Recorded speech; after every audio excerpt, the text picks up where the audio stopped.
God doesn't want our faith to be a blind faith. He doesn't expect us to have a faith like that, like maybe you believe in Santa Claus or the Easter Bunny. There are legit reasons for the things that we believe. In particular, that Jesus was in fact raised from the dead. Paul tells us in 1 Corinthians 15 that after he was raised from the dead, he appeared to Peter. In fact, before he appeared to Peter and John, he had appeared to women. They were the first ones that we see in the scriptures that Jesus appeared to. If you were going to make up a story 2,000 years ago, you would not have women discovering Jesus.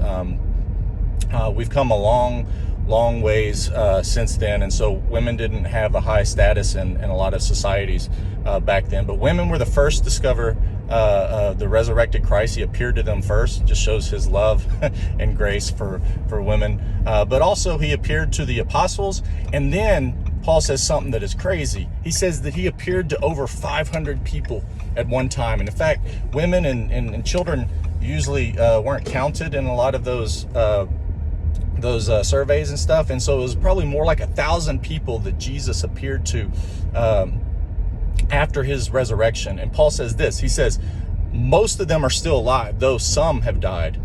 So in essence, he's saying, hey, if you don't believe me, if you want to fact check me, then go ask. It's not just a few people that are kind of keeping up with this lie or this charade. There are hundreds of them literally that are still alive that saw Jesus resurrected. And so not only that, but Jesus appeared to his brother James.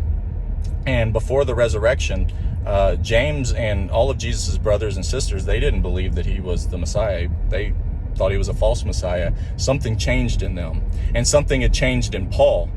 He was a persecutor of the church. He hated Christians. He wanted to imprison them. In fact, he was turning them over to be executed, and something changed in him.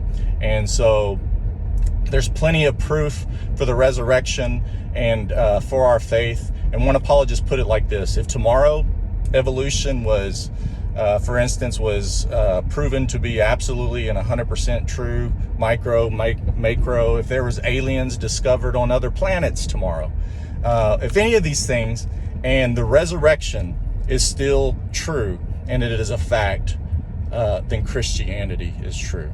And that changes everything, because Jesus died and was raised again to defeat sin and death and to set us free so that we could live for God in the world, and we could once again be his image bearers and bring blessing to the world. That's what you were created for. That's what I was created for. And that's the good news.